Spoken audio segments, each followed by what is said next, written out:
Exatamente às 3h45 da madrugada de 17 de outubro de 2025, uma poderosa explosão rompeu a quietude do Caribe.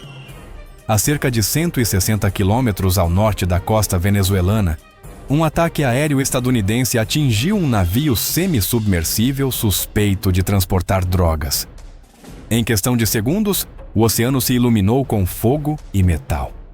Dos seus 4 tripulantes, 2 morreram no local.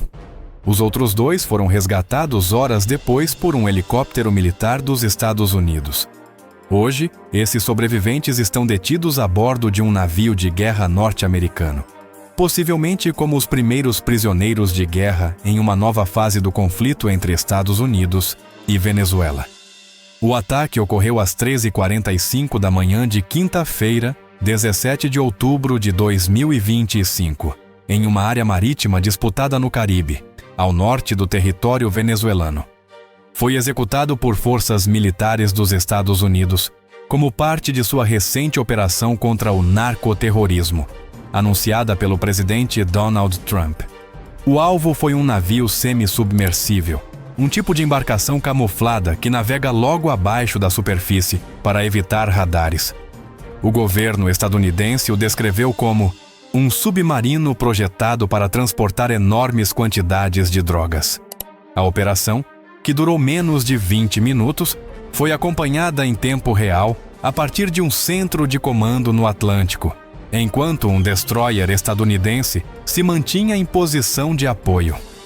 De acordo com 3 fontes citadas pela Reuters, a ordem de ataque foi emitida após confirmar movimentos do navio semi-submersível dentro de uma zona controlada pela 2ª Força Expedicionária de Fuzileiros Navais, com base em Camp Lejeune, Carolina do Norte. Às 3h32 da manhã, um drone de reconhecimento localizou a embarcação. 8 minutos depois, um míssil ar-superfície impactou diretamente a estrutura. O ataque foi tão preciso que o semi-submersível mal teve tempo de manobrar. 2 dos tripulantes morreram instantaneamente, enquanto outros 2, gravemente feridos, conseguiram manter-se à tona até a chegada de um helicóptero de resgate UH-60 Black Hawk, enviado a partir do destroyer mais próximo. O resgate ocorreu por volta das 4h10 da manhã, e os sobreviventes foram levados a bordo de um navio de guerra estadunidense, cujo nome não foi oficialmente revelado.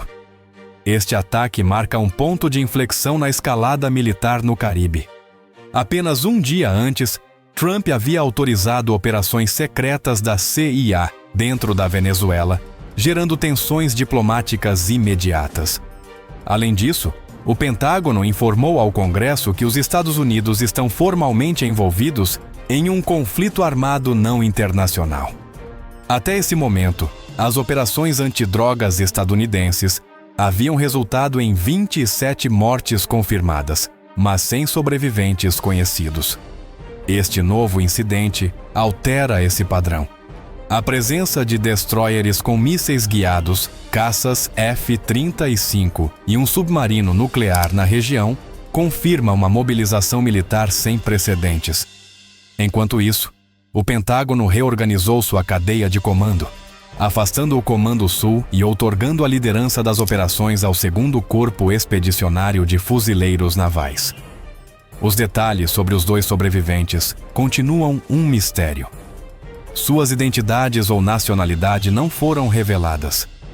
Tampouco se sabe se receberão status de prisioneiros de guerra ou se serão tratados como criminosos comuns. No entanto, fontes militares insistem que este resgate não foi um ato humanitário, mas sim um movimento estratégico dentro de uma guerra que, até agora, o mundo não terminou de reconhecer como tal. Quando o UH-60 Black Hawk tocou a superfície do Mar do Caribe, os destroços do navio semi-submersível ainda ardiam. As coordenadas do resgate foram registradas às 4h09 da manhã, a cerca de 160 quilômetros ao norte da península de Paraguaná, Venezuela. A operação de extração durou apenas 10 minutos, executada sob fogo controlado para evitar novas detonações. Os 2 sobreviventes, inconscientes e com queimaduras graves, foram içados por meio de arreios metálicos. O piloto do helicóptero, seguindo ordens diretas do centro de comando, voou por 35 minutos até alcançar o destroyer USS Preble, DDG-88, um dos navios de escolta da frota estadunidense desdobrada na região. Ali, uma equipe médica militar aguardava no convés. O primeiro relatório médico indicou lesões por explosão, desidratação e exposição prolongada ao combustível, além de uma pressão arterial instável. Fontes próximas ao Pentágono confirmaram a Reuters que os prisioneiros permanecem isolados em uma seção de segurança do USS Preble, custodiados por pessoal do Corpo de Fuzileiros Navais. Não foi permitido acesso à Cruz Vermelha, nem a observadores internacionais. O protocolo de segurança naval estabelece um confinamento de 72 horas enquanto se determina o status jurídico dos detidos. Os interrogatórios preliminares começaram 3 horas após o resgate, às 7h30 da manhã, com a participação de analistas do Comando de Operações Especiais do Atlântico. Suspeita-se que um dos homens possa ser de nacionalidade venezuelana e o outro colombiano, embora o Pentágono não tenha confirmado nem desmentido essa informação.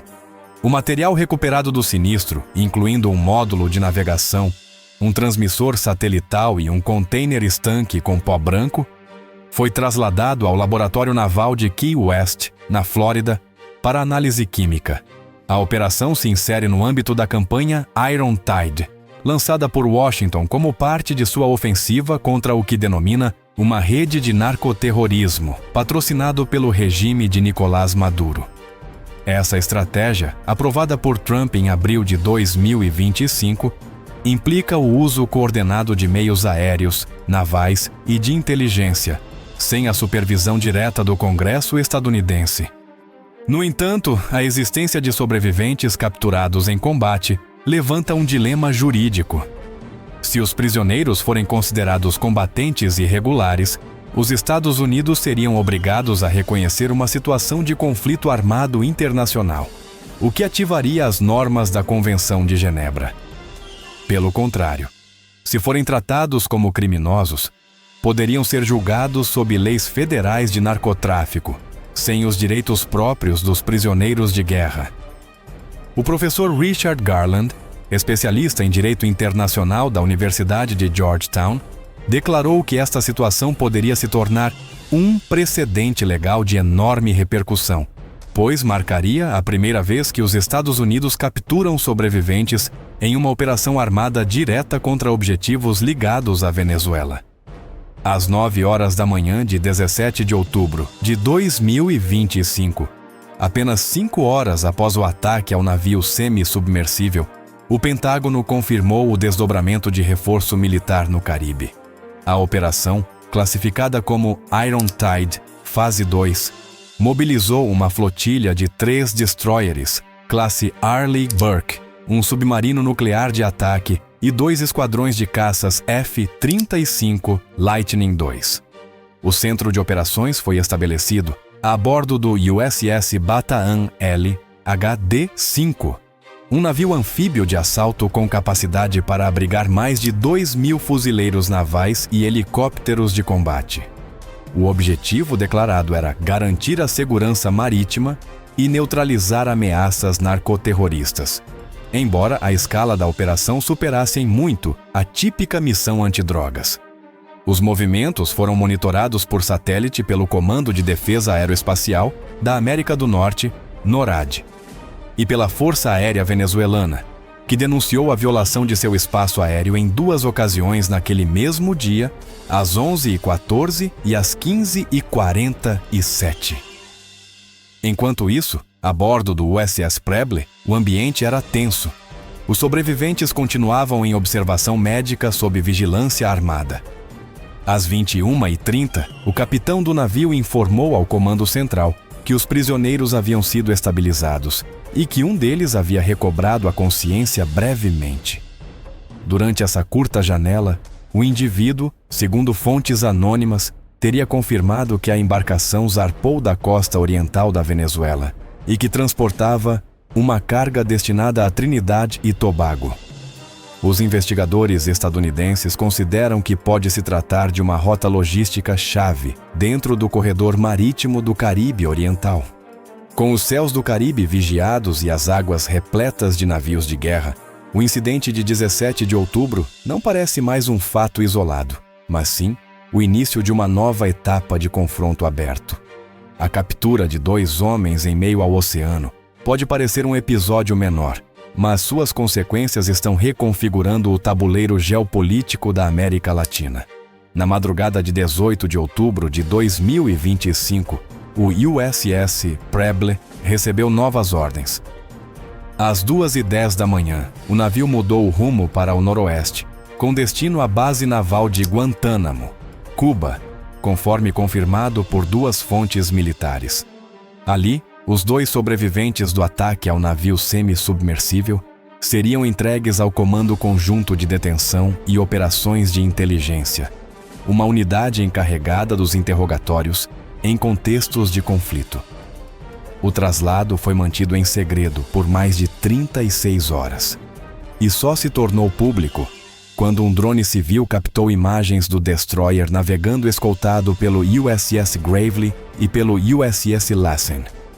O Pentágono não reconheceu oficialmente o paradeiro dos detidos, mas documentos vazados indicam que poderiam ser os primeiros indivíduos classificados sob o status de combatentes narcoterroristas, uma categoria jurídica não contemplada pelas convenções internacionais. De volta aos Estados Unidos, o governo enfrentou uma crescente pressão política. Vários senadores democratas questionaram a legalidade do uso da força sem aprovação do Congresso. O senador Patrick Leahy, em uma audiência especial, afirmou: "Se há prisioneiros de guerra, há guerra. E se há guerra, o Congresso não foi consultado." Enquanto isso, o Departamento de Defesa manteve sua postura.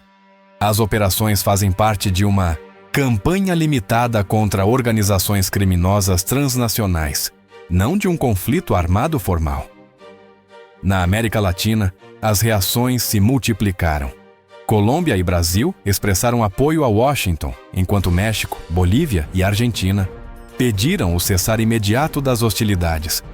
No Caribe, vários governos denunciaram a presença de navios de guerra estadunidenses perto de suas águas territoriais.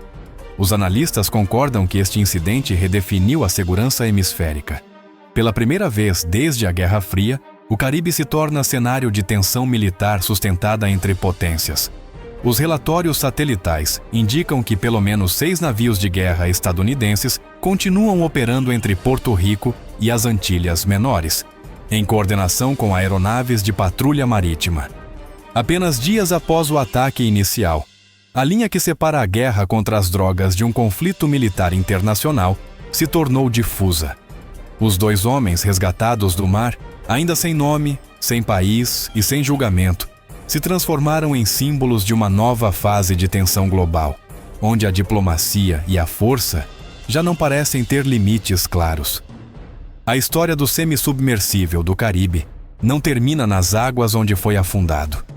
É talvez o primeiro capítulo de uma confrontação mais ampla, na qual os oceanos deixam de ser fronteira e se transformam em campo de batalha silencioso.